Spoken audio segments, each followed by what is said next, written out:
నమస్తే. ఇన్నాళ్ళు నన్ను సపోర్ట్ చేస్తూ, ఎంకరేజ్ చేస్తూ మీ ప్రేమని నాకు అందిస్తున్న ప్రతి ఒక్కరికి కృతజ్ఞతలు.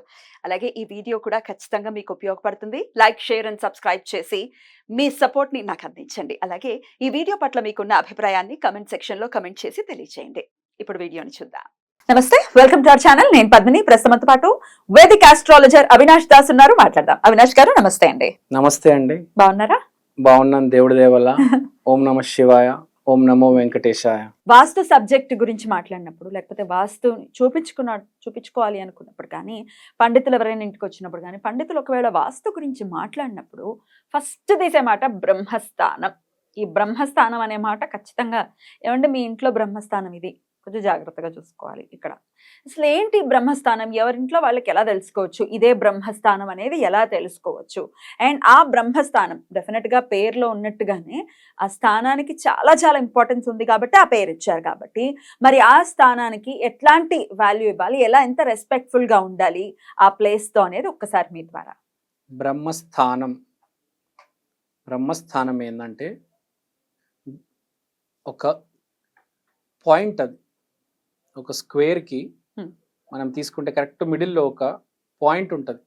ఏ వస్తువుకైనా జామెట్రికల్గా మిడిల్ సెంటర్ పాయింట్ ఉంటుంది. కలిపురుషుడికి కూడా కరెక్ట్, అతను మనిషికి అనుకోండి, అతను బొడ్డు దగ్గర నాభి స్థానం, పిల్లవాడికి న్యూట్రియంట్స్ వెళ్ళేది, ఫుడ్ వెళ్ళేది నాభి నుంచి వెళ్తాయి.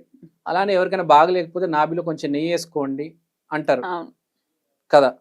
సో దగ్గుకైనా జలుబుకైనా, సో బ్రహ్మస్థానం నుంచే స్త్రీ ఆశీర్వాదం, గురువు ఆశీర్వాదం, దైవ ఆశీర్వాదం అనేది ఫ్లో అవుతుంది.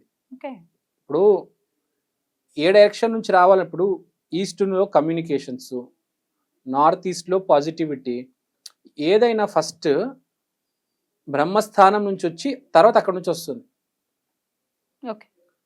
So the most important thing in vastu and life is బ్రహ్మస్థానం. ఇప్పుడు మన భూమి కూడా తిరుగుతుంది, కరెక్ట్ ఆ గ్రావిటీ అనేది పనిచేస్తుంది మిడిల్లో, కాబట్టి భూమి అనేది తిరుగుతుంది సూర్యుడి చుట్టూ. దేనికైనా మిడ్ పాయింట్ అనేది చాలా ఇంపార్టెంట్ లైఫ్లో. సో బ్రహ్మస్థానం చాలా ఇంపార్టెంట్. బ్రహ్మస్థానంని అసలు టచ్ చేయకూడదు. బ్రహ్మస్థానం చాలా మంది మేము యాక్టివేట్ చేస్తాము, 5 ఎలిమెంట్స్తో యాక్టివేట్ చేస్తాము, అక్కడ గ్రెయిన్స్ పెట్టి, దీపం పెట్టి, నీళ్లు పెట్టి, ఇది చేస్తాం అది చేస్తామంటే నమ్మొద్దు. అసలు మీ బ్రహ్మస్థానంని ఎవరిని డిస్టర్బ్ చేయనివ్వద్దు. అసలు ఎలా తెలుస్తుంది మన ఇంట్లో బ్రహ్మస్థానం ఎక్కడ ఉంది అంటే? చాలా సింపుల్ అండి, కామన్ సెన్స్. జస్ట్ మన కామన్ సెన్స్తో, మన అడుగులతోనే మనం తెలుసుకోవచ్చు. ఒక డయాగ్నల్గా తీసుకుంటే నార్త్ ఈస్ట్ నుంచి సౌత్ వెస్ట్కి మీరు నడుచుకుంటూ వెళ్తే కరెక్ట్ మిడ్ పాయింట్ వస్తుంది. సిమిలర్గా మీ కామన్ సెన్స్తో, జస్ట్ మీ ఇల్లు సెంటర్ ఏదనేది మీ కామన్ సెన్స్తో మీరు చెప్పవచ్చు. నార్త్ ఈస్ట్ అంటే ఈశాన్యం దగ్గర నుంచి సౌత్ వెస్ట్ కి మీరు నడుచుకుంటూ వెళ్తే, సిమిలర్గా డయాగ్నల్ గా ఇంకోటి సౌత్ ఈస్ట్ నుంచి నార్త్ వెస్ట్ కి వెళ్ళినప్పుడు ఈ రెండు కరెక్ట్ ఎక్కడైతే మీట్ అవుతాయో అదే బ్రహ్మస్థానం. ఇంకోటి మీరు కంపాస్ తీసుకొని కూడా చేసుకోవచ్చు. కంపాస్ లో తెలుస్తుంది. కంపాస్ లో తెలుస్తుంది బ్రహ్మస్థానం. కంపాస్ లో ఎలా చూపిస్తుంది? మీరు గ్రాఫ్ వేసుకొని ఎంత ఎక్స్టెన్షన్, కొన్ని చోట్ల సౌత్ ఎక్కువ ఉంటుంది, కొన్ని చోట్ల ఈస్ట్ ఎక్కువ ఉంటుంది, అది చూసుకుంటే గ్రాఫ్ లో కరెక్ట్ తెలుస్తుంది. కానీ బేసిక్ గానీ మన కామన్ సెన్స్ తో ఇది బ్రహ్మస్థానం అని చెప్పవచ్చు. మనం ఇంట్లో అర్థమైపోతుంది బ్రహ్మస్థానం అనేది ఏంటి అని, మనిషికి కామన్ సెన్స్ తో తెలుసుకోవచ్చు. అంత డీటెయిల్ గా ఇప్పుడు గ్రాఫ్ వేసి నేను చెప్పే అవసరం లేదు, జస్ట్ మీకు డీటెయిల్ గా తెలిసిపోతుంది కదా. ఇప్పుడు ఒక ఇంటికి వెళ్ళాము, ఇప్పుడు ఫర్ ఎగ్జాంపుల్ ఇప్పుడు ఒక విల్లాకి వెళ్ళాము, కొన్ని విల్లాస్లో నేను చూస్తూ ఉంటాను, సెంటర్లో పైన షాండ్లియర్ పెట్టేస్తారు, కింద లిఫ్ట్ పెట్టేస్తారు. కరెక్ట్ సెంటర్లో పెట్టకూడదు, అది మంచిది కాదు, ప్రాబ్లమ్స్ వస్తాయి. వాళ్ళ అబ్బాయికి డైవర్స్ రావచ్చు, ఇంట్లో యజమానికి హెల్త్ ప్రాబ్లమ్స్ రావచ్చు, అన్ని రకాలమైన ప్రాబ్లమ్స్ వస్తాయి. పైన చాండ్లియర్ ఉన్నా కూడా అది కూడా సెంటర్ పాయింట్ అండి. సెంటర్ పాయింట్ ఇల్లే కదా, సెంటర్ పాయింట్ కదా, కింద అయినా పైన అయినా. సో బ్రహ్మస్థానం అనేది చాలా ఇంపార్టెంట్. అక్కడ లిఫ్ట్ కట్టడం కానీ, షాండ్లియర్లు పెట్టడం కానీ అస్సలు జరగకూడదండి. చాలా ఇంపార్టెంట్. అక్కడ ఏ డిస్టర్బెన్స్ ఉండకూడదండి. ఇది అంటే డూప్లెక్స్ కనే కాదు, ఏ ఇంటికైనా కొన్ని ఇళ్లలో చిన్న చిన్న షాండ్లియర్స్ ఉంటూ ఉంటాయి. అవును, అది కూడా పెట్టకూడదు బ్రహ్మస్థానంలో పడేటట్టు అయితే. అంతేనా? బ్రహ్మస్థానంలో ఏ డిస్టర్బెన్స్ ఉండకూడదు. బ్రహ్మస్థానంలో వాటర్ కానీ ఏది పెట్టకూడదు. బ్రహ్మస్థానంలో ఏదైనా వేయాలంటే పడాలంటే ఎల్లో కలర్ లైట్ పడాలి అంతే. అది కూడా ఆ లైట్ అక్కడ ఉండకూడదు, వేరే ఎక్కడైనా ఉండాలి, దాని వెలుతురు ఇక్కడ పడాలి. బ్రహ్మస్థానంలో only yellow colour light allowed. బ్రహ్మస్థానంలో మీరు వాటర్ పెట్టడం, గ్రెయిన్స్ పెట్టడం, చెట్లు పెట్టడం, కూర్చోవటం ఇంపాసిబుల్ అసలు. అది మాత్రం జరగకూడదు. అంటే తెలియక ఒకవేళ అక్కడే సోఫా వేసుకుని దానికి ఆపోజిట్ లో టీవీ పెట్టుకుని చూస్తున్నా అంటే బ్రహ్మస్థానంలో కూర్చోవటం కూడా చేయకూడదు. బ్రహ్మస్థానం అనేది ఒక డాట్ అండి, ఇంత పెద్ద ప్లేస్ ఏం కాదు, ఒక డాట్ ఇంతే, చిన్న డాట్ స్పేస్ అంతే, చిన్నది. మన కార్నర్ ఎంత ఉంటుంది చెప్పండి, 4 దిక్కులు 4 కార్నర్లు, కార్నర్ ఇంతే ఉంటది కదా, చిన్న డాట్. సేమ్ బ్రహ్మస్థానం అనేది ఒక డాట్. ఆ డాట్ దగ్గర ఏం పెట్టుకోవద్దు మీరు. కొద్ది చుట్టుపక్కల స్పేస్ వదిలితే కూడా మంచిది. ఆ డాట్ దగ్గర అయితే మీరు అసలు ఏం పెట్టకండి. ఆ డాట్ చాలా ఇంపార్టెంట్. ఇప్పుడు తెలియదు మీకు, బ్రహ్మస్థానం ఏంటంటే అన్ని అక్కడ నుంచి వస్తాయి. అంటే మిగతా దిక్కులకు కూడా ఆ పాజిటివిటీని బ్రహ్మస్థానమే పంపిస్తుంది. కరెక్ట్. ఇప్పుడు ఏంటినైనా బ్యాలెన్స్ చేసేది బ్రహ్మస్థానం. ఇప్పుడు ఏ వస్తువైనా బ్యాలెన్స్ చేయాలంటే మీరు ఒక డైరీ ఉంది, లేకపోతే ఒక బుక్ ఉంది, బ్యాలెన్స్ ఒక వేలుతో చేయాల్సినప్పుడు ఎక్కడ పెడతాం మనం? కరెక్ట్ బ్రహ్మస్థానంలో పెడతాం. కరెక్ట్.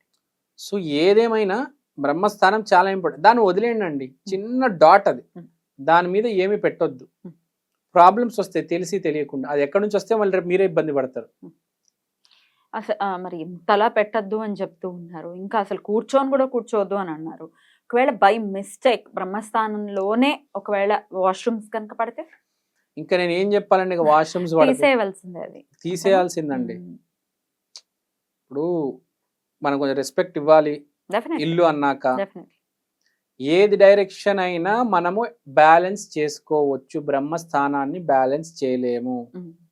ఏ స్థానంలో ఫ్రిడ్జ్ పెట్టినా, వాషింగ్ మెషిన్ పెట్టినా, టీవీ పెట్టినా, ఐరన్ బాక్స్ పెట్టినా మనము దాన్ని మేనేజ్ చేసుకోవచ్చు. ఆ ఎలిమెంట్, ఇప్పుడు ఎయిర్ ఎలిమెంట్ ఉంటే చెట్టు పెడతాను, ఫైర్ ఎలిమెంట్ ఉంటే దీపం పెడతాను. కానీ బ్రహ్మస్థానంలో 5 ఎలిమెంట్స్ అక్కడే ఉంటాయి, నువ్వు ఏం పెట్టలేవు, ఏం పెట్టకూడదు. బ్రహ్మస్థానంలో ఏమీ రాకూడదు. మిగతా డైరెక్షన్స్ ఏవైనా అడ్జస్ట్ చేసుకోవచ్చు, కానీ బ్రహ్మస్థానంలో ఏమి పెట్టకూడదు, చెత్త వెత్త అసలు వేయకూడదు. కొంచెం అలా చెత్త వేసేసి వెళ్ళిపోతారు. ఇళ్ళలో చూస్తే ఎక్కడ పడితే అక్కడ చెత్త ఉంటది, చెత్త ఎక్కడ పడితే అక్కడ వేయకూడదు. అది మెయిన్ గా బ్రహ్మస్థానంలో చెత్త వేయకూడదు. జాగ్రత్త వహించాలి. ఇంట్లో ఉన్నటువంటి వాస్తులో ఏ దిక్కు ఎలా ఉన్నా బ్రహ్మస్థానానికి మాత్రం చాలా వాల్యూనైతే ఇవ్వాలి అని చెప్తున్నారు. ఇంకోటి, ఎల్లో లైట్ వేస్తే బాగా కలిసి వస్తుంది ఆర్థికంగా, హెల్త్ పరంగా, ఫ్యామిలీలో ఎల్డర్స్ హెల్త్ కూడా చాలా బాగుంటది. బ్రహ్మస్థానం మీద ఎల్లో లైట్ పెడితే చాలా మంచిది, వెరీ బ్యూటిఫుల్. ఒకవేళ ఆ ప్లేస్ లో ఏదైనా ఎల్లో కలర్ బల్బ్ పెట్టుకుని అది ఎప్పుడు నిరంతరం ఆన్ లో ఉండేలాగా, అంతేనా? అంతే, ఎప్పుడు ఆన్ లో ఉండేలాగా చాలా మంచిది. ఇప్పుడు మీరు గమనించండి, మనిషి శరీరంలో పొట్టనే కదా ఇంపార్టెంట్. అన్నం తింటున్నాం, అన్ని ప్రతి చోట ఎనర్జీ వెళ్తుంది, దాన్ని వదిలేయాలి దయచేసి. బ్యూటిఫుల్ గా ఎక్స్ప్లెయిన్ చేశారు. థ్యాంక్ యూ సో మచ్ అండి. నమస్తే. నమస్కారం అండి.